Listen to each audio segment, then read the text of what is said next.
আজকে অসম্ভব একটা হেলদি রেসিপি নিয়ে চলে এসেছি টিফিন বক্স সিরিজে। এই রেসিপিটা বাচ্চাদের টিফিন বক্স শুধু না, এরকম অনেক রেসিপি আমি মাঝে মাঝে আপলোড করছি, আরও করব, যেটা বড়দের টিফিন বক্স অর্থাৎ বড়দের lunch box, office lunch box হিসেবেও কিন্তু দারুণ যাবে। এটা হচ্ছে আজকের রেসিপিটা হচ্ছে ডালিয়া মুগ র্যাপ। আমার মোটামুটি একটা র্যাপ সিরিজ চলছে, যারা আমার চ্যানেল ফলো করছেন তারা জানেন।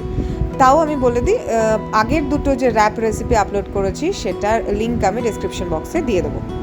তো আজকে ডালিয়া মুগ র্যাপের জন্য প্রথমেই এই 1 কাপ মতো ডালিয়া আর 1/2 কাপ মতো মুগ ডাল আমি ভালো করে ঘষে ঘষে ধুয়ে নিয়েছি, যাতে কোনো ময়লা না থাকে। ভেজানোর কিন্তু কোনো দরকার নেই, এটা একদম ইনস্ট্যান্ট রেসিপি।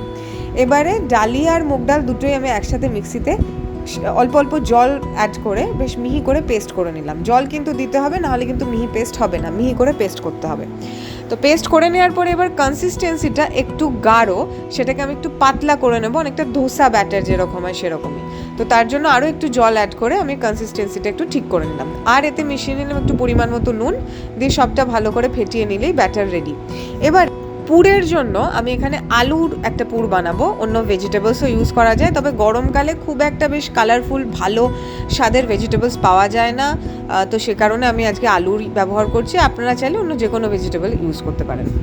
তো কড়াইতে একটুখানি ঘি গরম করেছি, তাতে আমি নিয়ে নিলাম, মানে এবার ফোড়ন দেবো কিছু। তো আমি একটু সর্ষে ফোড়ন দিয়ে দিলাম, একটু জিরে, গোটা জিরে ফোড়ন দিয়ে দিলাম, আর দিয়ে দিলাম কিছু কারি পাতা। এবার কিছু পেঁয়াজ কুচি দিয়ে নেড়ে চেড়ে আমি সেদ্ধ করে রাখা কুচনো আলু এতে দিয়ে দিচ্ছি। একটু পরিমাণ মতো নুন দিয়ে দিলাম, হলুদ গুঁড়ো দিয়ে দিলাম একটু গোলমরিচ গুঁড়ো।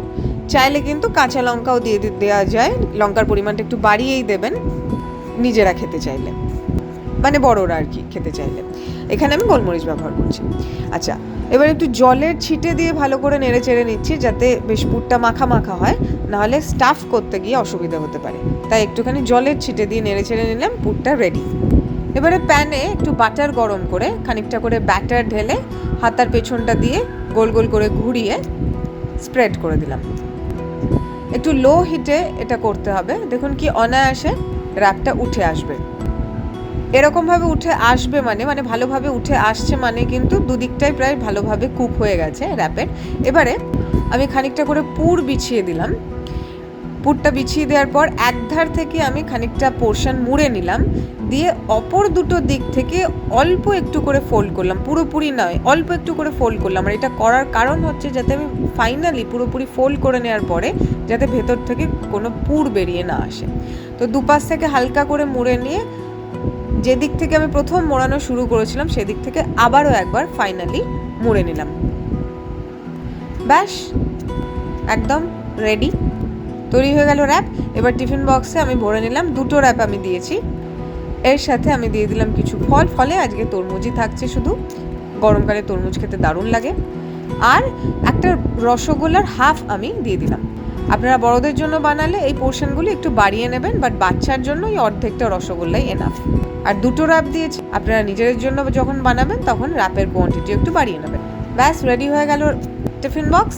কেমন লাগলো অবশ্যই জানাবেন। সকলে ভালো থাকবেন, আজকে আসি, টাটা।